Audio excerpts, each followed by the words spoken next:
जय जगन्नाथ पिला माने समस्त को आज वीडियो को स्वागत। तुम आम विचित्र पृथ्वी बहिर पाठ 6 मिलीमिशी बंचिबा ए चैप्टर टी को सुंदर भाव में पढ़िबा बुझिबा एवं एथिरे थिबा प्रश्न गुड़िकर उत्तर मध्य करनेबा। तेबे आरंभ करिबा।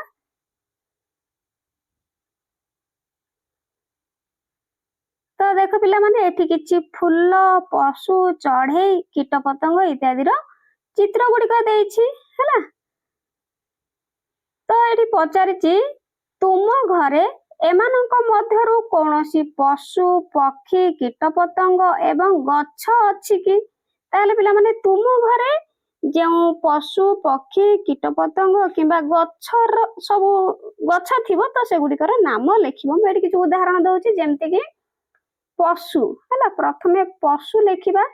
पशु जेमति कि बिराड़ी थिबो हैला, बिराड़ी छेली हैला, कुकुर एमती सब थिबे तो लिखिबो। तापरे पशु परे पक्षी ताहले पिला माने पक्षी लिखिबो एमती। पक्षी जेमति कि छोट छोट पक्षी जेमति पारा थिबे हैला, पारा आउ सुआ मध्य के घरे रखंती। सुआ मध्य तुम घरे जहा थिबो तुमे लिखिबो। तो पशु लिखिले पक्षी लिखिले कीट पतंग ताहले कीट पतंग पिला माने तुम बाड़ी मानकरे थिबो हैला। कीट पतंग लिखिबो। कीट पतंग हाइपेन देकी लिखिबो पिंपुड़ी हैला, पिंपुड़ी झिंटिका कंकी एमती सब लिखिबो। झिंटिका कंकी एमती तुम माने लिखिबो। नेक्स्ट गच्छ ताल पिला माने तुम घरे निश्चित भाव में गच्छ थिबो जेमति कि गोलाप गच्छ आउ मंदार गच्छ एमती सब बाड़ी बगीचा रे लगा जाइथिबो। घर ऊपर मध्य लगा जाइथिबो मंदार गच्छ एमती तुम माने लिखि नबो। सेकंड पचाछि तुमे एवं तुम परिवार सेमानकर जत्न नेउछंती कि। लिखिबो हां आमे सेमानकर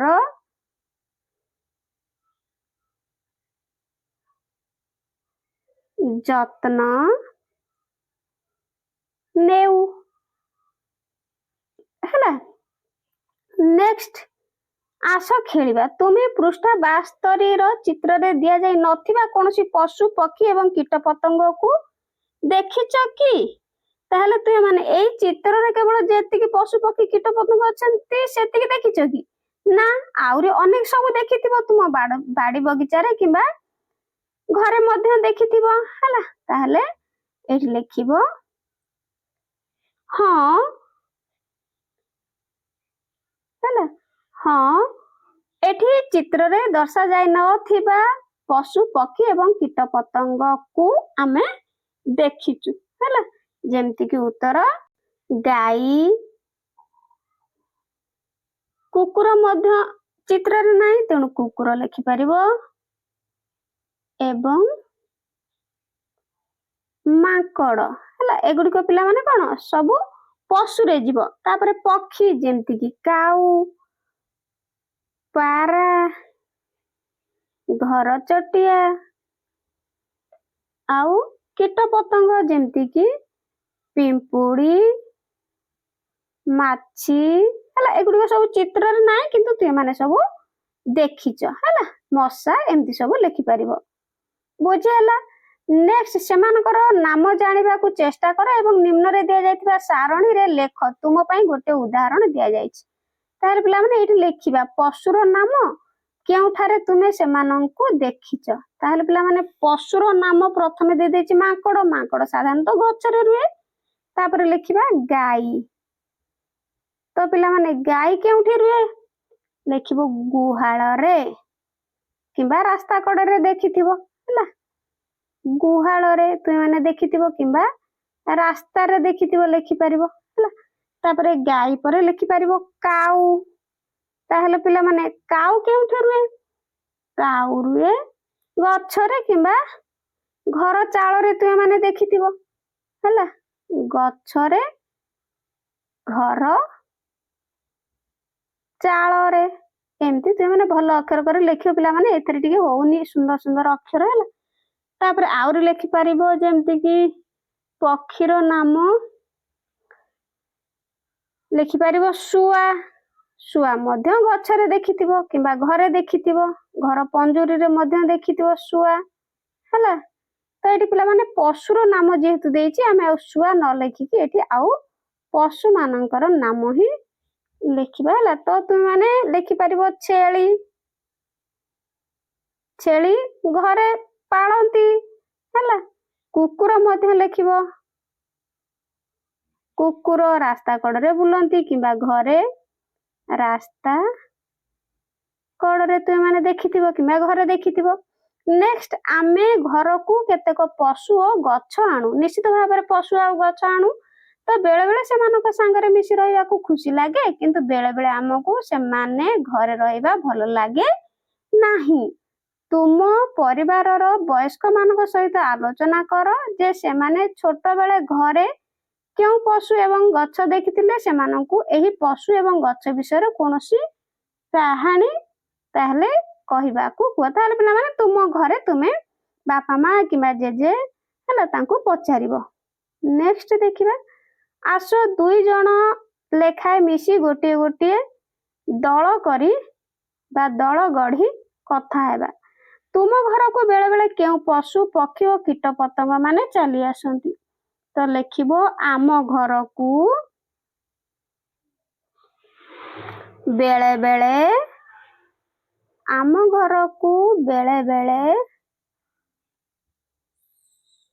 କୁକୁର,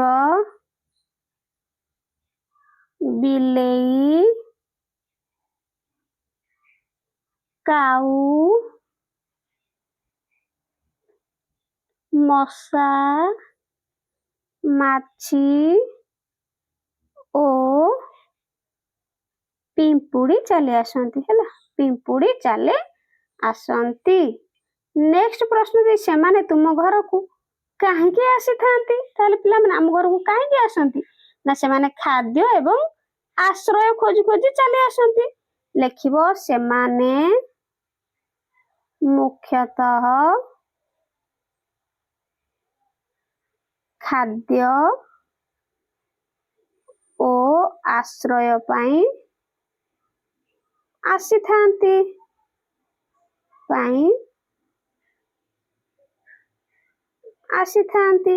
ଠିକ ଅଛି, ଏମିତି ଲେଖିବ। ନେକ୍ସଟ, ତୁମ ଘରେ ସେମାନଙ୍କ ଉପସ୍ଥିତି ତୁମକୁ ଭଲ ଲାଗେ? ତ ପିଲାମାନେ ଭଲ ଲାଗେ କି?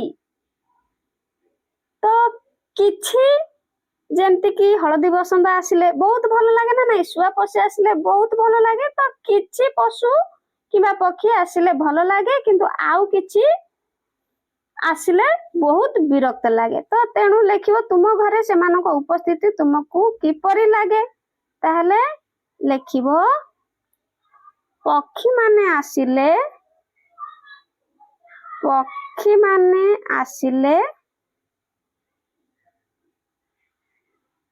ମୋତେ ଭଲ ଲାଗେ।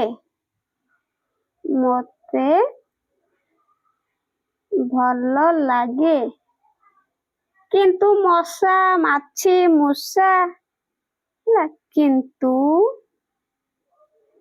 ମଶା, ମାଛି, ମୂଷା ଆସିଲେ ମୋତେ ବିରକ୍ତ ଲାଗେ ହେଲା। ଦେଖିବ ମୋତେ ବିରକ୍ତ ଲାଗେ, ଏମିତି ଲେଖିବ ଆଉ। ନେକ୍ସଟ, ସେମାନଙ୍କ ମଧ୍ୟରୁ ତୁମେ କାହାକୁ ପସନ୍ଦ କର? ତାହେଲେ ପିଲାମାନେ ତୁମେ କାହାକୁ ପସନ୍ଦ କର ବେଶୀ? ତ ଲେଖିବ ମୁଁ ଘରଚଟିଆ, ଶୁଆ ଏବଂ ହଳଦୀ ବସନ୍ତକୁ ପସନ୍ଦ କରେ। ଠିକ ଅଛି, ପସନ୍ଦ କରେ ଏମିତି ଲେଖିବ। ପିଲାମାନେ ସୁନ୍ଦର ସୁନ୍ଦର ଅକ୍ଷର କରି ଲେଖିବ ହେଲା। ମୁଁ ଜଲ୍ଦି ଲେଖୁଛି ଆଉ ଏଥିରେ ବି ଲେଖି ହଉନି ଭଲସେ ହେଲା।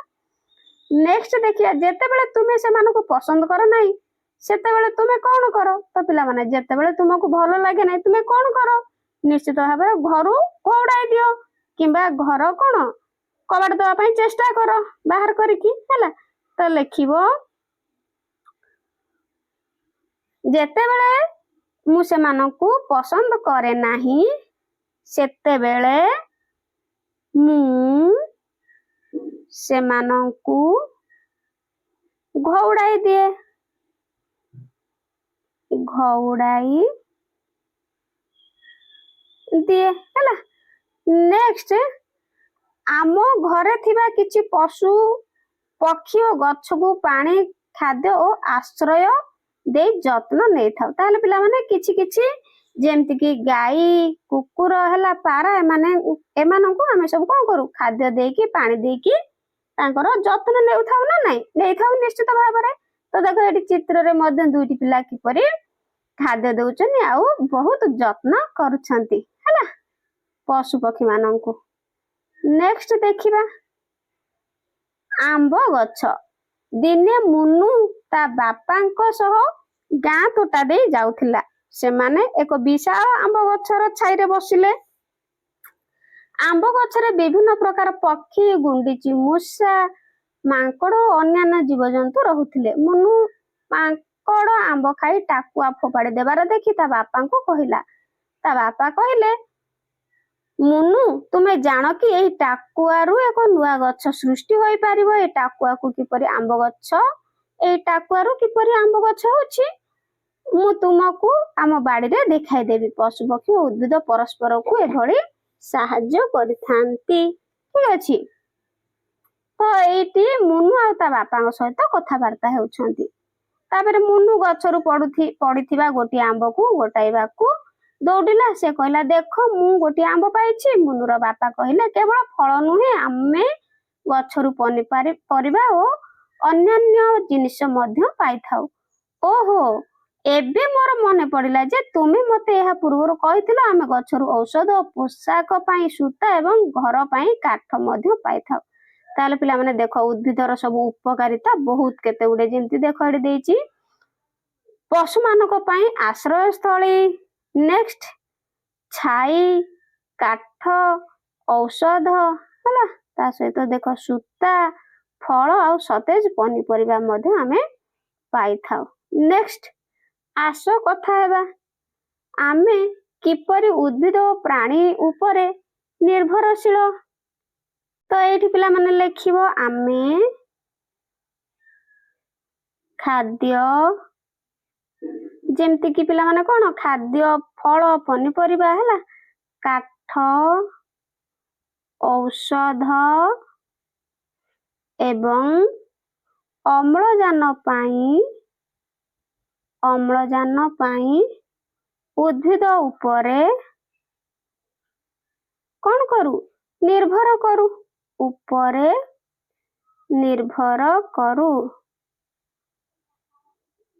ହେଲା।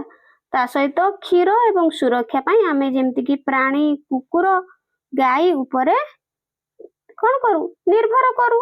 ନେକ୍ସଟ ଦେଖ ଉଦ୍ଭିଦ ପ୍ରାଣୀ ମାନଙ୍କୁ କିପରି ସାହାଯ୍ୟ କରେ। ତାହେଲେ ପିଲାମାନେ ଉଦ୍ଭିଦ ପ୍ରାଣୀ ମାନଙ୍କୁ କିପରି ସାହାଯ୍ୟ କରେ ଲେଖିବ ଉଦ୍ଭିଦ ପ୍ରାଣୀ ମାନଙ୍କୁ ରହିବା ପାଇଁ ବାସସ୍ଥାନ ଏବଂ ଖାଇବା ପାଇଁ ଫଳମୂଳ ଯୋଗାଏ।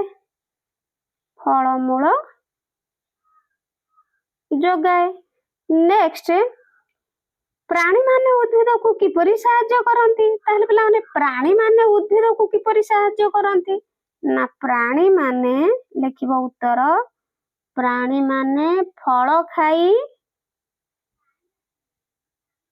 ମଞ୍ଜିକୁ ଦୂର ସ୍ଥାନରେ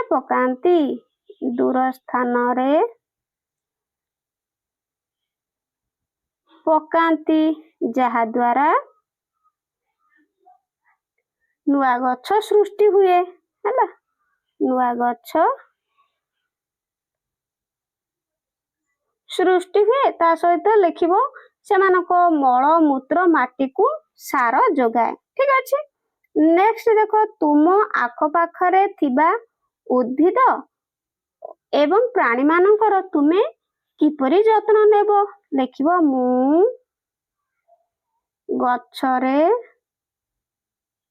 ନିୟମିତ ପାଣି ଦେବି, ହେଲା, ପାଣି ଦେବି ଏବଂ ତାକୁ କାଟିବି ନାହିଁ, ତାକୁ କାଟିବି ନାହିଁ, ପଶୁ ପକ୍ଷୀଙ୍କୁ ମାରିବି ନାହିଁ, ହେଲା, ପଶୁ ପକ୍ଷୀଙ୍କୁ ମାରିବି ନାହିଁ ଏବଂ ଖାଦ୍ୟ ଦେଇ ରଖିବି ଆଉ, ହେଲା, ଏମିତି ଲେଖିବ। ନେକ୍ସଟ, ପଶୁ ପକ୍ଷୀ ଓ ଉଦ୍ଭିଦ ଆମ ଉପରେ କିପରି ନିର୍ଭରଶୀଳ? ତାହେଲେ ପିଲାମାନେ, ପଶୁ ପକ୍ଷୀ ଓ ଉଦ୍ଭିଦ ଆମ ଉପରେ କିପରି ନିର୍ଭରଶୀଳ? ଲେଖିବା ଉତ୍ତର। ତାହେଲେ ପିଲାମାନେ, ମୁଁ ଏଠି ଉତ୍ତର କହୁଛି, ତୁମେ ଶୁଣ, ଲେଖ, କାହିଁକି ନା ବହୁତ ଲଙ୍ଗ ହେଇଯିବ ଟିକେ, ହେଲା। ତାହେଲେ ଲେଖ, ପଶୁ ପକ୍ଷୀ ଓ ଉଦ୍ଭିଦ ଆମ ଉପରେ କିପରି ନିର୍ଭରଶୀଳ? ଉତ୍ତର ଲେଖ, ଆମ ଘରେ ପାଳୁଥିବା ଗାଈ, କୁକୁର, ବିରାଡ଼ି, କୁକୁଡ଼ା, ଛେଳି ଆଦି ପଶୁ ପକ୍ଷୀ ମାନେ ସେମାନଙ୍କର ନୀତିଦିନିଆ ଖାଦ୍ୟ ପିଇବା ପାଇଁ ଏବଂ ନିରାପଦ ଆଶ୍ରୟସ୍ଥଳୀ ପାଇଁ ସମ୍ପୂର୍ଣ୍ଣ ରୂପେ ଆମ ଉପରେ ନିର୍ଭରଶୀଳ। ସେମାନଙ୍କୁ ରୋଗ ହେଲେ ଆମେ ପଶୁ ଡାକ୍ତରଙ୍କ ଦ୍ୱାରା ଚିକିତ୍ସା କରାଉଥାଉ ଏବଂ ସେମାନଙ୍କର ଉପଯୁକ୍ତ ଯତ୍ନ ନେଇଥାଉ, ହେଲା। ତ ପଶୁ ପକ୍ଷୀ ଲେଖିଲେ, ତାପରେ ଲେଖିବ ଉଦ୍ଭିଦ। ତାହେଲେ ଉଦ୍ଭିଦ ପିଲାମାନେ କେମିତି ନିର୍ଭରଶୀଳ ଆମ ଉପରେ? ଲେଖ ଉତ୍ତର, ଆମ ବାଡ଼ିରେ ବା କୁଣ୍ଡରେ ଗଛଲତା ଲଗାଇବା ସହ ସେଗୁଡ଼ିକର ବୃଦ୍ଧି ପାଇଁ ଠିକ ସମୟରେ ପାଣି ଏବଂ ଖତ ବା ସାର ଦେଇଥାଉ। ଅନାବନା ଘାସ ବାଛି ଗଛକୁ ବଞ୍ଚାଇ ରଖିବାରେ ଆମେ ସାହାଯ୍ୟ କରୁ। ମଣିଷ ଏବଂ ଅନ୍ୟ ପ୍ରାଣୀମାନେ ନିଶ୍ୱାସରେ ଛାଡୁଥିବା ଅଙ୍ଗାରକାମ୍ଳ ଗ୍ୟାସକୁ ଗ୍ରହଣ କରି ଉଦ୍ଭିଦମାନେ ସୂର୍ଯ୍ୟାଲୋକ ସାହାଯ୍ୟରେ ନିଜର ଖାଦ୍ୟ ପ୍ରସ୍ତୁତ କରନ୍ତି। ତେଣୁ ନିଜର ଖାଦ୍ୟ ପ୍ରସ୍ତୁତି ପାଇଁ ସେମାନେ ଆମ ଉପରେ ନିର୍ଭରଶୀଳ। ଏମିତି ଲେଖିବ, ଠିକ ଅଛି। ନେକ୍ସଟ ଦେଖିବା, ତୁମେ ଜାଣ କି ଆକସ୍ମିକ ଭାବେ ହଜାର ହଜାର ଉଦ୍ଭିଦ ଗୁଣ୍ଡୁଚି ମୂଷା ମାନଙ୍କ ଦ୍ୱାରା ସୃଷ୍ଟି ହୋଇଥାନ୍ତି। ସେମାନେ, ତାହେଲେ ପିଲାମାନେ, ହଜାର ହଜାର ଉଦ୍ଭିଦ ଗୁଣ୍ଡୁଚି ମୂଷା ମାନଙ୍କ ଦ୍ୱାରା ସୃଷ୍ଟି ହୋଇଥାନ୍ତି। ସେମାନେ ମଞ୍ଜି ପୋତି ଦିଅନ୍ତି ଏବଂ ଭୁଲି ଯାଆନ୍ତି ଯେ ସେମାନେ ଏହାକୁ କେଉଁଠାରେ ପୋତିଥିଲେ। ଏହିପରି ଅନେକ ପ୍ରାଣୀ ଓ ଉଦ୍ଭିଦ ବିଭିନ୍ନ ଉପାୟରେ ସମନ୍ୱୟ ଓ ସନ୍ତୁଳନ ବଜାୟ ରଖନ୍ତି। ତା ପିଲାମାନେ ଏଇ କଥାଟିକୁ ଭଲ ଭାବରେ ମନେ ରଖିବ, ହେଲା, ତୁମ ପରୀକ୍ଷାରେ କ୍ୱେଶ୍ଚିନ୍ ଆସିପାରେ। ତାପରେ ଦେଖ, ଆମେ ପରସ୍ପର ନିର୍ଭରଶୀଳ। ଯେମିତି ଆମେ ପ୍ରାଣୀ ଓ ଉଦ୍ଭିଦ ମାନଙ୍କର ଯତ୍ନ ନେଇଥାଉ, ସୁରକ୍ଷା, ଖାଦ୍ୟ ଓ ଆଶ୍ରୟ ଯୋଗାଇ ଦେଇଥାଉ, ସେଇଭଳି ସେମାନଙ୍କ ଠାରୁ ମଧ୍ୟ ଅନେକ ଜିନିଷ ପାଇଥାଉ। ଉଦାହରଣ ସ୍ୱରୂପ ଗାଈ, ମଇଁଷି ଓ ଛେଳି ଆମକୁ କ୍ଷୀର ଦିଅନ୍ତି। ସେଥିପାଇଁ ଆମେ ସେମାନଙ୍କୁ ଦୟା, ଯତ୍ନ ଏବଂ କରୁଣାର ସହ ବ୍ୟବହାର କରିଥାଉ। ସେଇଭଳି ପ୍ରାଣୀ ଏବଂ ଉଦ୍ଭିଦ ମଧ୍ୟ ଖାଦ୍ୟ ଓ ଆଶ୍ରୟ ପାଇଁ ପରସ୍ପର ପ୍ରତି ନିର୍ଭରଶୀଳ। ପ୍ରାଣୀମାନେ ମଞ୍ଜି ବିକ୍ଷେପ କରି ଏବଂ ମୃତ୍ତିକାକୁ ସେମାନଙ୍କ ବର୍ଜ୍ୟବସ୍ତୁ ମାଧ୍ୟମରେ ଉର୍ବର କରି ଗଛକୁ ବଢିବାରେ ସାହାଯ୍ୟ କରନ୍ତି। ଖାଦ୍ୟ, ବସ୍ତ୍ର ଓ ବାସଗୃହ ପାଇଁ ଆମେ ଉଦ୍ଭିଦ ଓ ଜୀବଜନ୍ତୁଙ୍କ ଉପରେ ସବୁବେଳେ ନିର୍ଭର କରିଥାଉ। ନେକ୍ସଟ ଦେଖ, କାର୍ଯ୍ୟ 1। ତାହେଲେ ପିଲାମାନେ, କାର୍ଯ୍ୟ 1ରେ ଦେଇଛି ପ୍ରାଣୀମାନଙ୍କୁ ଜାଣିବା। ତାହେଲେ ପିଲାମାନେ, ପ୍ରାଣୀମାନଙ୍କୁ ଜାଣିବା। ତୁମ ଆଖପାଖରେ ଥିବା ପ୍ରାଣୀମାନଙ୍କୁ ନିରୀକ୍ଷଣ କର।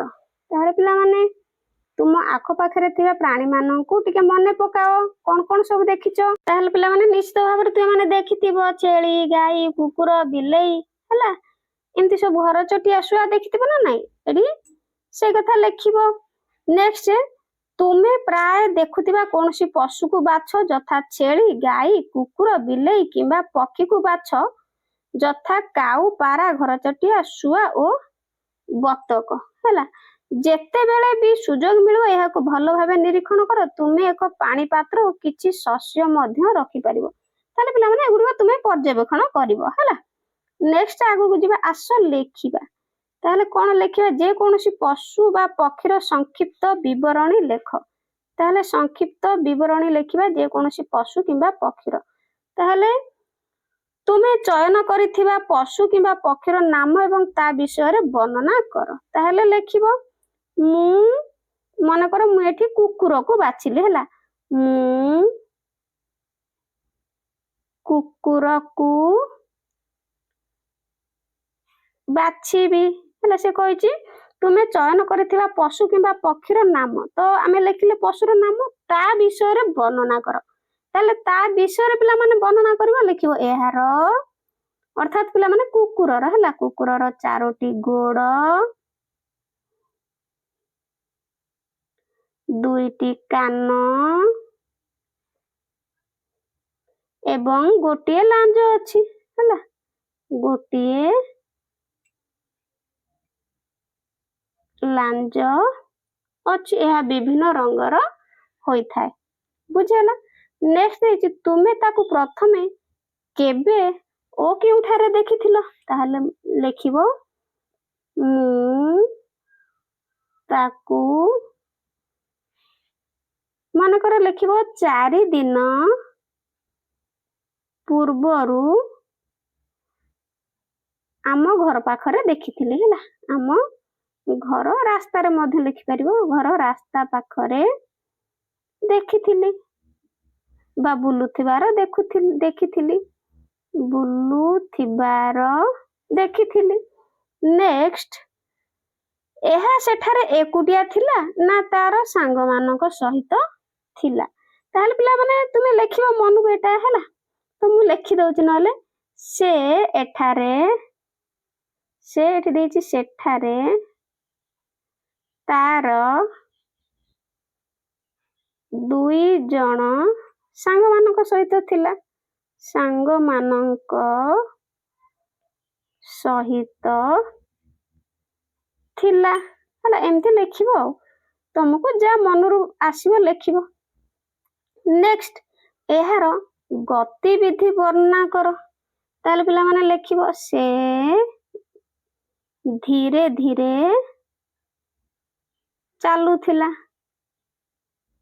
ଚାଲୁଥିଲା ଏବଂ ମଝିରେ ମଝିରେ ଦୌଡୁଥିଲା ହେଲା, ଦୌଡୁଥିଲା। ଏମିତି ଲେଖିପାରିବ। ନେକ୍ସଟ, ଏହା କିପରି ଶବ୍ଦ କରୁଥିଲା? ତାହେଲେ ପିଲାମାନେ କୁକୁର କିପରି ଶବ୍ଦ କରୁଥିଲା? କରେ, ଭୋ ଭୋ କରେ। ତେଣୁ ଲେଖିବ, ସେ ଭୋ ଭୋ ଶବ୍ଦ କରି ବୁଲୁଥିଲା। ନେକ୍ସଟ, ଏହାକୁ ଖାଉଥିବାର, ଶୋଇଥିବାର, ସାଙ୍ଗମାନଙ୍କ ସହ କଥାବାର୍ତ୍ତା କରୁଥିବାର କିମ୍ବା ବେଳେ ବେଳେ ଝଗଡା କରୁଥିବାର ତୁମେ ଦେଖିଛ କି? ହଁ ଲେଖିବ, ହଁ ନିଶ୍ଚିତ ଭାବରେ କୁକୁର ଝଗଡା କରୁଥିବାର ଦେଖିଛ ନା ନାଇଁ? ଭୁକୁଥିବାର ଦେଖୁଥିବ। ତେଣୁ ଲେଖିବ, ହଁ ମୁଁ ତାକୁ ବିସ୍କୁଟ ଖାଉଥିବାର ଏବଂ ଅନ୍ୟ କୁକୁରଙ୍କ ସହ ଖେଳୁଥିବାର ଦେଖିଛି। ମୁଁ ତାକୁ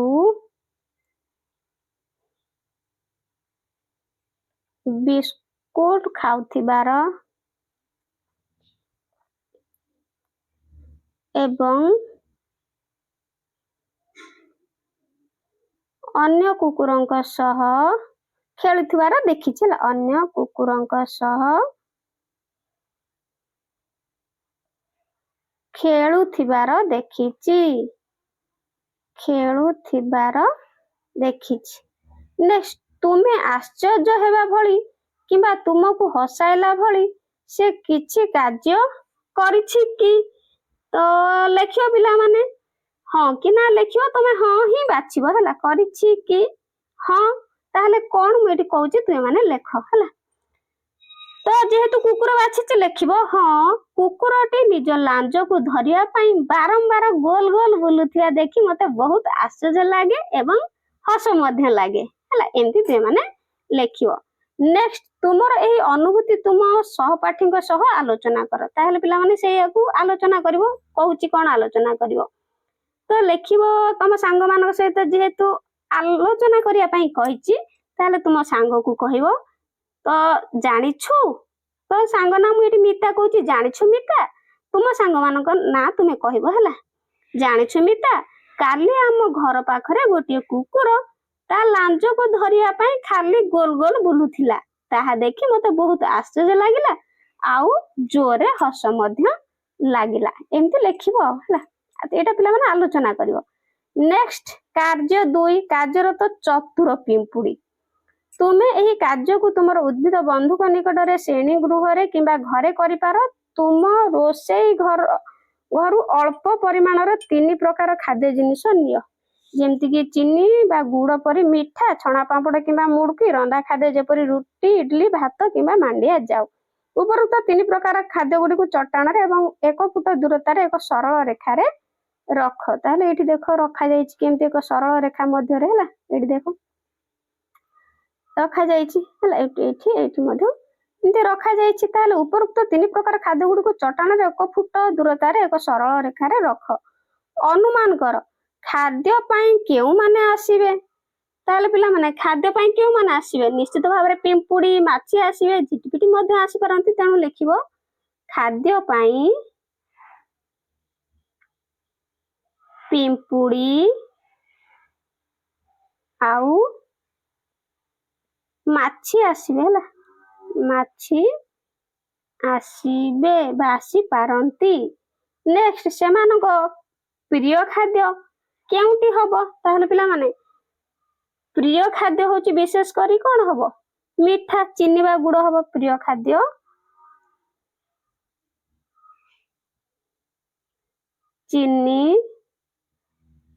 चीनी बा गुड़ हेबो हला ताहले तुमे रखिथिबा खाद्य पाई पिंपुड़ी आसीबे कि हाँ निश्चित भाव रे आसीबे लिखिबो हाँ मीठा बास्ना रे आसीबे मीठा बास्ना रे पिंपुड़ी निश्चय आसीबे बुझी पारुछ कि नहीं पिला माने मते कमेंट रे जणेबो हला।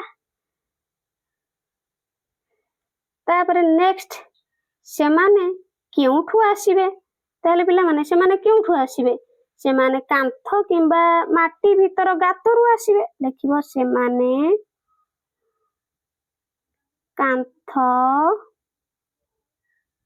किंबा माटी भीतरु आसीबे माटी भीतर गातरु आसीबे बुझिला एमती दुई माने लिखिबो। नेक्स्ट सबु पिंपुड़ी देखिबा को एका भଳି की ताहले पिला माने सबु पिंपुड़ी देखिबा को एका भଳି की तो पिंपुड़ी देखिबा को एका भଳି किंतु रंग होछि 2 प्रकार नाली आउ कला लिखिबो हाँ गोटिए दलर सबु पिंपुड़ी गोटिए दलर सबु पिंपुड़ी प्रायतः एका भଳି प्रायतः एका भଳି किंतु रंग नाली एवं कला किंतु रंग लिखिबो नाली एवं कला ठीक अछि। नेक्स्ट केते पिंपुड़ी ताहले देखो आ गोटे प्रश्न पिला माने एठी रहि गेला जे सेमाने प्रथमे केउ खाद्य पाखकू खाद्य सामग्री पाखकू जिबे ताहले लिखिबो सेमाने प्रथमे चीनी बा गुड़ पाखकू जिबे सेमाने प्रथमे चीनी किंबा गुड़ पाखकू जिबे गुड़ पाखकू जिबे। नेक्स्ट केते पिंपुड़ी खाद्य पाई आसीबे बोली भाबुछ ताहले पिला माने पिंपुड़ी केते आसीबे तो लिखिबो बहुत पिंपुड़ी दलबद्ध भाव रे आसीबे हला बहुत पिंपुड़ी दलबद्ध भाव रे आसीबे हला। नेक्स्ट सेमाने एही खाद्य को कोन करबे बोली भाबुछ तारे पिला माने सेमाने से खाद्य को कोन करबे निजे टेकी नै कि ବସା କିମ୍ବା ଗାତକୁ ନେଇଯିବେ ଆଉ କଣ ହେଲା। ଲେଖିବ ସେମାନେ, ତାଙ୍କ ପିଲାମାନେ ବସା ହେଉଛି ତାଙ୍କ ଗାତ ହେଲା, ତେଣୁ ସେମାନେ ଖାଦ୍ୟକୁ ବୋହି ନେଇ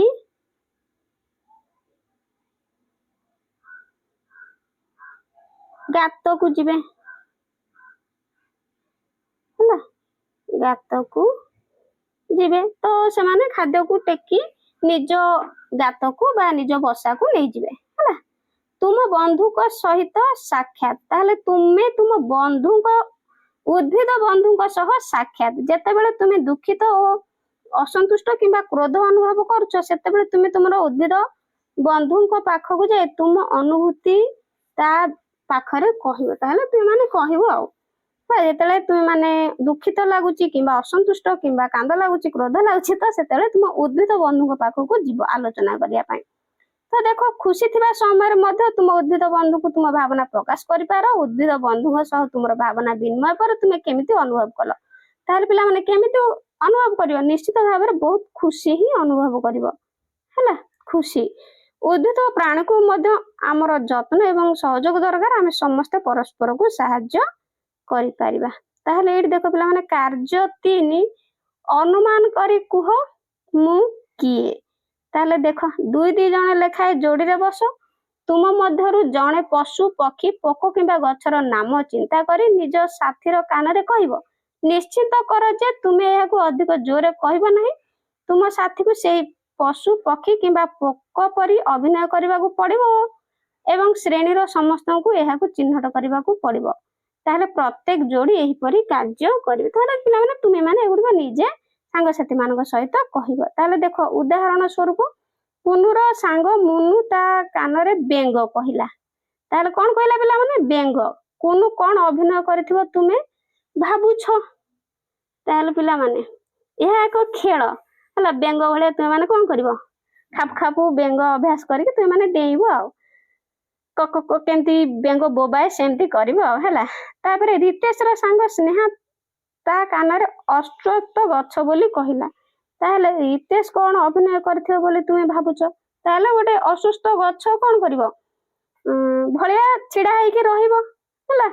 ତ ଛାଇ ମଧ୍ୟ ଦବ। ଏମିତି ସବୁ ତୁମେ ମାନେ ନିଜେ ସାଙ୍ଗମାନଙ୍କ ସହିତ ଆଲୋଚନା କରିବ। ନେକ୍ସଟ ପିଲାମାନେ ଚାଲି ଆସିଲା ପ୍ରଶ୍ନ ଉତ୍ତର ହେଲା।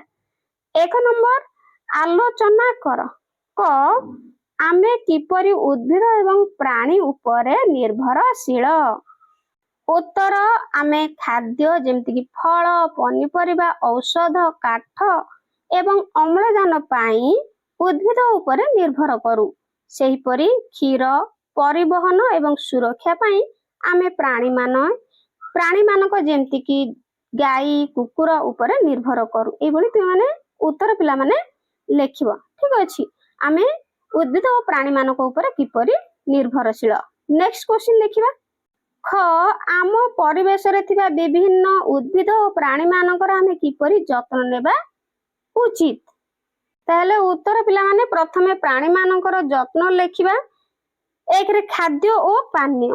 ପ୍ରାଣୀମାନଙ୍କୁ ଠିକ ସମୟରେ ପୁଷ୍ଟିକର ଖାଦ୍ୟ ଏବଂ ବିଶୁଦ୍ଧ ପାଣି ଦେବା ଉଚିତ। ବିଶେଷ କରି ଖରାଦିନେ ପକ୍ଷୀ ଓ ବୁଲା ପଶୁମାନଙ୍କ ପାଇଁ ଘର ବାହାରେ କିମ୍ବା ଛାତ ଉପରେ ପାଣି ରଖିବା ଉଚିତ ହେଲା। ନେକ୍ସଟ, ନିରାପଦ ବାସସ୍ଥାନ। ଗୃହପାଳିତ ପ୍ରାଣୀମାନଙ୍କୁ ଖରା, ବର୍ଷା ଓ ପ୍ରବଳ ଶୀତରୁ ରକ୍ଷା କରିବା ପାଇଁ ଏକ ପରିଷ୍କାର ତଥା ସୁରକ୍ଷିତ ଆଶ୍ରୟସ୍ଥଳୀ ଯୋଗାଇ ଦେବା ଆବଶ୍ୟକ। 3ରେ ଚିକିତ୍ସା। ପଶୁମାନେ ବା ପଶୁପକ୍ଷୀମାନେ ରୋଗରେ ପଡ଼ିଲେ ବା ଆହତ ହେଲେ ତୁରନ୍ତ ପଶୁ ଡାକ୍ତରଙ୍କ ଦ୍ୱାରା ସେମାନଙ୍କର ଚିକିତ୍ସା କରାଇବା ଉଚିତ। 4ରେ ଦୟା ଓ ସ୍ନେହ। କୌଣସି ପଶୁ ପକ୍ଷୀଙ୍କୁ ବାଡେଇବା, ଟେକା ପକାଇବା କିମ୍ବା ହଇରାଣ କରିବା ଉଚିତ ନୁହେଁ। ସେମାନଙ୍କ ପ୍ରତି ସ୍ନେହ ଓ ଦୟା ଭାବ ଦେଖାଇବା ଆବଶ୍ୟକ। ଆମେ ପ୍ରାଣୀମାନଙ୍କର ଯତ୍ନ ଲେଖିଲେ, ବର୍ତ୍ତମାନ ଉଦ୍ଭିଦ ମାନଙ୍କର ଯତ୍ନ ଲେଖିବା। 1ରେ ଗଛ ଲଗାଇବା ଓ ପାଣି ଦେବା। ତାହେଲେ ଆମ ଘର ଚାରିପାଖରେ କିମ୍ବା ଫାଙ୍କା ଜାଗାରେ ନୂଆ ଗଛ ଲଗାଇବା ଉଚିତ। ଗଛ ଗୁଡ଼ିକୁ ବଞ୍ଚାଇ ରଖିବା ପାଇଁ ନିୟମିତ ଭାବରେ ସକାଳେ ଓ ସନ୍ଧ୍ୟାରେ ପାଣି ଦେବା ଉଚିତ। 2ରେ ସାର ବା ଖତ ଦେବା। ଗଛର ଭଲ ବୃଦ୍ଧି ପାଇଁ ମୂଳରେ ଜୈବିକ ଖତ ବା ସାର ପ୍ରୟୋଗ କରିବା ଆବଶ୍ୟକ ଏବଂ ବେଳେ ବେଳେ ଘାସ ବାଛି ଦେବା ଉଚିତ। 3ରେ ଗଛ ନ କାଟିବା, ଅକାରଣରେ ଗଛ ହାଣିବା ବା କାଟିବା ଅନୁଚିତ, ଗଛର ଫୁଲ ଓ ପତ୍ରକୁ ଅଯଥାରେ ଛିଣ୍ଡାଇ ନଷ୍ଟ କରିବା ଉଚିତ ନୁହେଁ। 4ରେ ସୁରକ୍ଷା ଦେବା, ଗାଈ ଗୋରୁ କିମ୍ବା ଛେଳି ଯେପରି ଛୋଟ ଗଛକୁ ଖାଇ ନଷ୍ଟ ନ କରନ୍ତି ସେଥିପାଇଁ ଗଛ ଚାରି ପାଖରେ ବାଡ଼ ଓ ଘେରର ବ୍ୟବସ୍ଥା କରିବା ଉଚିତ। ନେକ୍ସଟ ଉଦ୍ଭିଦ ଏବଂ ପ୍ରାଣୀମାନଙ୍କ ଉପରେ ଆମର ଉପରେ ନିର୍ଭର କରନ୍ତି ବା ଉଦ୍ଭିଦ ଏବଂ ପ୍ରାଣୀ ମାନେ କିପରି ଆମ ଉପରେ ନିର୍ଭର କରନ୍ତି। ଉତ୍ତର, ଉଦ୍ଭିଦ ମାନେ କିପରି ଆମ ଉପରେ ନିର୍ଭର କରନ୍ତି। ପ୍ରଥମେ 1ରେ ଖାଦ୍ୟ ପ୍ରସ୍ତୁତି, ତାହେଲେ ଅଙ୍ଗାରକାମ୍ଳ ବାଷ୍ପ, ଆମେ ନିଶ୍ୱାସରେ ଛାଡୁଥିବା ଅଙ୍ଗାରକାମ୍ଳ ବାଷ୍ପକୁ ଗ୍ରହଣ କରି ଉଦ୍ଭିଦ ମାନେ ନିଜର ଖାଦ୍ୟ ପ୍ରସ୍ତୁତ କରନ୍ତି। ଯଦି ଆମେ ବା ଅନ୍ୟ ପ୍ରାଣୀ ମାନେ ନଥାନ୍ତେ ତେବେ ଗଛ ଗୁଡ଼ିକୁ ଖାଦ୍ୟ ତିଆରି କରିବା ପାଇଁ ଆବଶ୍ୟକୀୟ ଅଙ୍ଗାରକାମ୍ଳ ମିଳିପାରନ୍ତା ନାହିଁ। 2ରେ ଯତ୍ନ ଏବଂ ପୋଷଣ, ଆମେ ନୂଆ ଗଛ ଲଗାଇବା ସହ ସେଗୁଡ଼ିକୁ ଠିକ ଭାବରେ ବଢିବା ପାଇଁ ନିୟମିତ ପାଣି ଓ ଖତ ସାର ଦେଇଥାଉ। 3ରେ ବୀଜ ବପନ, ଯାହାକି ମଞ୍ଜି ବୁଣିଥାଉ ଏବଂ ବିସ୍ତାର, ମଣିଷ ନିଜର ଆବଶ୍ୟକତା ପାଇଁ ଚାଷ କରି ବିଭିନ୍ନ ପ୍ରକାରର ଫସଲ ଉତ୍ପାଦନ କରେ ଯାହାଦ୍ୱାରା ଉଦ୍ଭିଦ ମାନଙ୍କର ବଂଶ ବିସ୍ତାର ହୋଇଥାଏ। ଏହା ଛଡା ଗଛ ଗୁଡ଼ିକୁ ପଶୁମାନଙ୍କ ଦ୍ୱାରା ନଷ୍ଟ ହେବାରୁ ବଞ୍ଚାଇବା ପାଇଁ ଆମେ ବାଡ଼ ବୁଲାଇ ସୁରକ୍ଷା ଦେଇଥାଉ।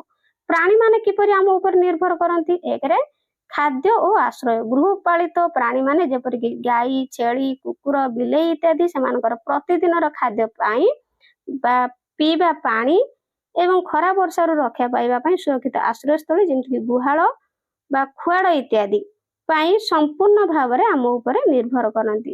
2 ନମ୍ବରରେ ଚିକିତ୍ସା ସେବା, ପ୍ରାଣୀ ମାନେ ରୋଗାକ୍ରାନ୍ତ ହେଲେ ବା ଆହତ ହେଲେ ଆମେ ସେମାନଙ୍କୁ ପଶୁ ଡାକ୍ତରଙ୍କ ଦ୍ୱାରା ଚିକିତ୍ସା କରି ସୁସ୍ଥ କରିଥାଉ ଓ ଔଷଧ ଦେଇଥାଉ। ତ ପିଲାମାନେ ଭିଡ଼ିଓଟି ବହୁତ ଲମ୍ବା ହେଇଯାଉଛି, ଏହାପରେ ଖାଲି ପ୍ରଶ୍ନ ଉତ୍ତର ଦରକାର ନା ପୁରା ବିଷୟବସ୍ତୁକୁ ବର୍ଣ୍ଣନା କରି ପ୍ରଶ୍ନ ଉତ୍ତର ଦରକାର, ମତେ କହିବ କମେଣ୍ଟରେ, କାହିଁକି ନା ଭିଡ଼ିଓ ବହୁତ ଲମ୍ବା ହେଇଯାଉଛି ହେଲା, ପ୍ରାୟ ଘଣ୍ଟାରୁ ଉପରକୁ ହେଇଯାଉଛି। ତ 3ରେ ବନ୍ୟଜନ୍ତୁ ସଂରକ୍ଷଣ, ଜଙ୍ଗଲରେ ରହୁଥିବା ବନ୍ୟପ୍ରାଣୀ ମାନଙ୍କୁ ବିଲୁପ୍ତ ହେବାରୁ ଏବଂ ଶିକାରୀଙ୍କ କବଳରୁ ରକ୍ଷା କରିବା ପାଇଁ ମଣିଷ ଅଭୟାରଣ୍ୟ ଏବଂ ଜାତୀୟ ଉଦ୍ୟାନ ମାଧ୍ୟମରେ ସେମାନଙ୍କୁ ସୁରକ୍ଷା ପ୍ରଦାନ କରିଥାଏ। ନେକ୍ସଟ 2 ନମ୍ବର ଲେଖ, ଉଦ୍ଭିଦ, ପଶୁ, ପକ୍ଷୀ କିମ୍ବା କୀଟ ପତଙ୍ଗଙ୍କ ନାମ ସହିତ ଏହି ବାକ୍ୟ ଗୁଡ଼ିକୁ ପୂର୍ଣ୍ଣ କର। ତାହେଲେ ମୁଁ ଡ୍ୟାସ୍ ଦେଖିବାକୁ ପସନ୍ଦ କରେ, ତ ଲେଖିପାରିବ ଏଠି ମୁଁ ମୟୂର, ହେଲା ପିଲାମାନେ ମୟୂର ଲେଖିବ ଏମିତି, ଆଉ ଟିକେ ବଡ କରିଦଉଛି ଲେଖିବୁନି, ମୁଁ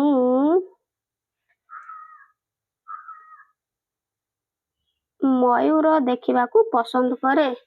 କାରଣ ଏହା, ତ କାରଣ ଲେଖିବ ଏହା ଦେଖିବାକୁ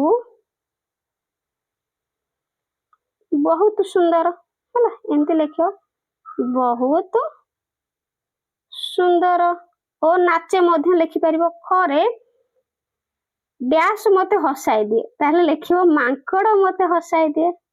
କାରଣ ସେ ଏପଟ ସେପଟ ଡିଆଁ ମାରେ, କାହିଁକି କାରଣ, ତାହେଲେ ଲେଖିବ ଏପଟ ସେପଟ ଡିଆଁ ମାରେ, ଏପଟ ସେପଟ ଡିଆଁ ମାରେ, ଡିଆଁ ମାରେ। ମୋର ବନ୍ଧୁ ଡ୍ୟାସ୍ ପସନ୍ଦ କରେ, ତାହେଲେ ମୋର ବନ୍ଧୁ କୁକୁରକୁ ପସନ୍ଦ କରେ, ଲେଖିବ କୁକୁରକୁ ପସନ୍ଦ କରେ। କାରଣ ଏହା ଘର ଜଗେ, ଲେଖିପାରିବ ଏହା ଘର ଜଗେ ଏବଂ ଅତ୍ୟନ୍ତ ବିଶ୍ୱାସୀ, ହେଲା ଲେଖିପାରିବ କଣ ପିଲାମାନେ, ବିଶ୍ୱାସୀ।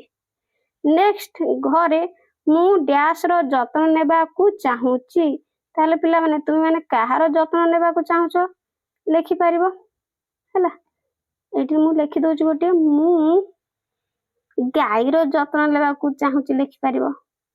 କାରଣ, ତାହେଲେ କାରଣ ସେ ଆମକୁ କ୍ଷୀର ଦିଏ, ଆଉ ସେ ଆମକୁ କ୍ଷୀର ଦିଏ, ହେଲା। ଉପରେ ଲେଖାଥିବା ପଶୁ, ପକ୍ଷୀ, କୀଟପତଙ୍ଗ ଓ ଉଦ୍ଭିଦ ମାନଙ୍କ ମଧ୍ୟରୁ କେଉଁଟି ତୁମର ପ୍ରିୟ, ତାହେଲେ ତୁମର ପ୍ରିୟ ଅତ୍ୟନ୍ତ ଲେଖିପାରିବ କୁକୁର, ହେଲା, କିମ୍ବା ଅଲଗା ତୁମେ କଣ ଲେଖିପାରିବ ତୁମର ଯାହା ପ୍ରିୟ। ତାହେଲେ ତୁମେ ଏହାକୁ କାହିଁକି ପସନ୍ଦ କଲ, କାହିଁକି ନା ସେ ମୋ ସହିତ ଖେଳେ, କାରଣ ସେ ମୋ ସହିତ ଖେଳେ, ଲେଖିପାରିବ, ହେଲା। ଏଇଠି ପିଲାମାନେ ଲେଖିବ ସୁନ୍ଦର ସୁନ୍ଦର ଅକ୍ଷର କରିକି। 6, ତୁମେ ଦେଖିଥିବା କିମ୍ବା ଶୁଣିଥିବା ସମସ୍ତ ପଶୁ, ପକ୍ଷୀ, କୀଟପତଙ୍ଗଙ୍କ ନାମକୁ ଛୋଟରୁ ବଡ଼ କ୍ରମରେ ସଜାଇ ଲେଖ। ତାହେଲେ ଏଠି ଲେଖି ଦଉଛି, ତୁମେମାନେ ଲେଖିବ ଛୋଟରୁ ବଡ଼ କ୍ରମରେ ହେଲା। ପିମ୍ପୁଡ଼ି, ତାପରେ ମାଛି ଟିକେ ବଡ଼, ତାପରକୁ ଝିଟିପିଟି ହେଲା। ଏମିତି ଛୋଟରୁ ବଡ଼ କ୍ରମରେ ସଜେଇକି ଲେଖିବ। ଝିଟିପିଟି, ତାପରେ ଘର ଚଟିଆ ହେଲା, ତାପରେ ବିଲେଇ, ବିଲେଇ, ତାପରେ କୁକୁର ହେଲା। ଏମିତି ଲେଖିବ, ବଡ଼ ଚିହ୍ନ ପିଲାମାନେ ଦବ ହେଲା। ନେକ୍ସଟ 3 ନମ୍ବର ଆସ ଚିତ୍ର କରିବା। ତ ପିଲାମାନେ ଚିତ୍ର କରିବ ହେଲା। ତ ଆସ ଚିତ୍ର କରିବା 3 ନମ୍ବରରେ ପଶୁ ପକ୍ଷୀ ଓ କୀଟପତଙ୍ଗ ମାନଙ୍କର ନାମ ଲେଖି ଚିତ୍ର ଅଙ୍କନ କର, ଯାହାର 2ଟି ଗୋଡ଼, 4ଟି ଗୋଡ଼ ଥିବ, 6ଟି ଗୋଡ଼, ଘରେ 8ଟି ଗୋଡ଼। ତାହେଲେ ପିଲାମାନେ 2ଟି ଗୋଡ଼ କାର? 2ଟି ଗୋଡ଼ ଥିବ, ଯେମିତିକି ପାରା, ମଣିଷ କରିପାରିବ ହେଲା। ତାହେଲେ 4ଟି ଗୋଡ଼ ଗାଈ, କୁକୁର, ଛେଳି। ତାପରେ 6ଟି ଗୋଡ଼ ପିଲାମାନେ କିଏ? ପ୍ରଜାପତି। ଆଉ ଯେମିତିକି 6ଟି ଗୋଡ଼ ପିମ୍ପୁଡ଼ିର ମଧ୍ୟ, 8ଟି ଗୋଡ଼ ପିଲାମାନେ ବୁଢ଼ିଆଣୀ। ଏଗୁଡ଼ିକର ସବୁ ତୁମେମାନେ ଚିତ୍ର କରିବ। ତ ଦେଖ ପିଲାମାନେ, ମୁଁ ଏଠି କିଛି ଚିତ୍ର ତୁମମାନଙ୍କ ପାଇଁ ଦେଇଛି। ତ ତୁମେମାନେ ଏମିତି କରିବ। ଦେଖ, ପ୍ରଥମେ 2ଟି ଗୋଡ଼ ଥିବା ଚିତ୍ର ହେଲା, ତାପରେ 4ଟି ଗୋଡ଼ ଥିବା ଚିତ୍ର, 6ଟି ଗୋଡ଼ ଥିବା ଚିତ୍ର, ଆଉ ପିଲାମାନେ ଏଠି 8ଟି ଗୋଡ଼ ଥିବା ଚିତ୍ର। ତୁମେମାନେ କ'ଣ କରିବ? ଚିତ୍ରକୁ ତୁମ ବହିରେ କରିବ। ଏଇଭଳି ଭାବରେ ଲେଖିକିନି ଚିତ୍ର ଗୁଡ଼ିକ କରିବ ଆଉ ରଙ୍ଗ ଦେବ। ବୁଝିପାରିଲ? ଆଗକୁ ଯିବା। ତାହେଲେ ପିଲାମାନେ ତୁମେମାନେ ଏଇଠି ସବୁ ଚିତ୍ର ହିଁ କରିବ ହେଲା।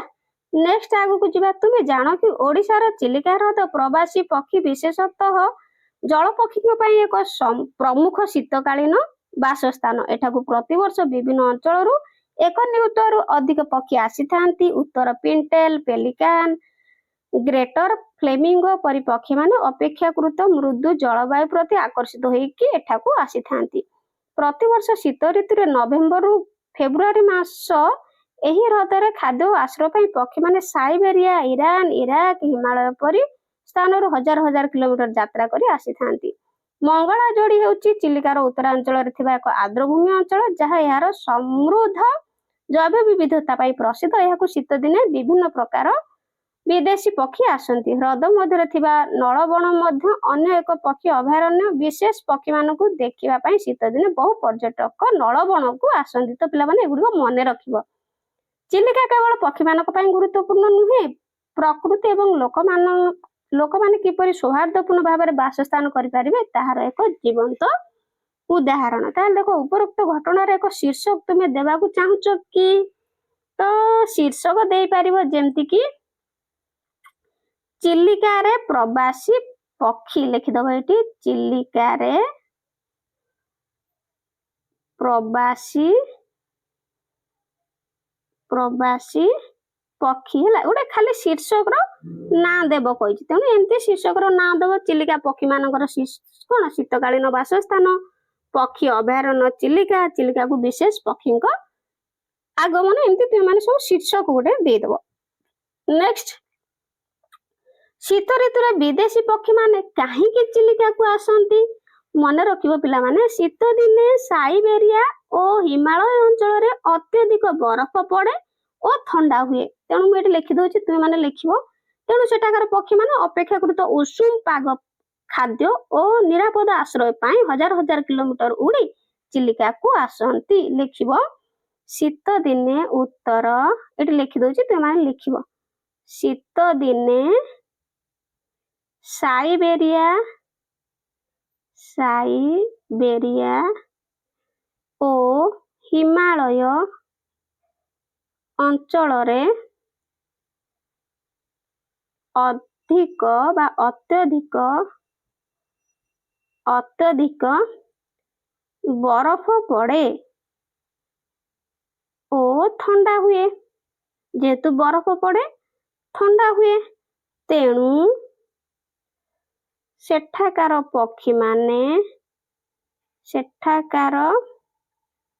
ପକ୍ଷୀମାନେ ଲେଖିବ ଅପେକ୍ଷାକୃତ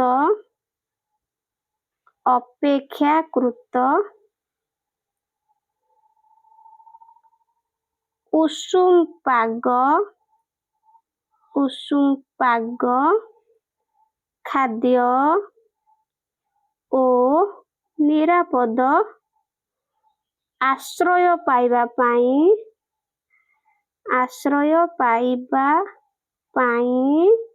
ହଜାର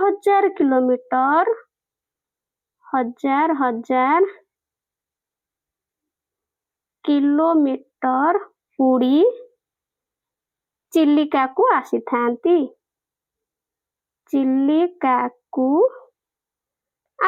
ଏମିତି ତୁମେମାନେ ଲେଖିବ ହେଲା। ତାହେଲେ ପିଲାମାନେ ତୁମମାନଙ୍କର ଏଇଠି ସରିଯାଇଛି ଚାପ୍ଟରଟି।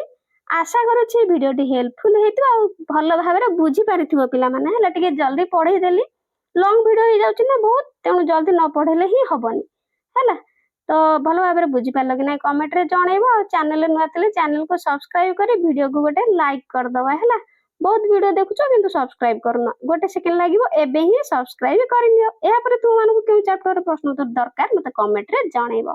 ଆଜି ପାଇଁ ରହୁଛି, ଥ୍ୟାଙ୍କ ୟୁ।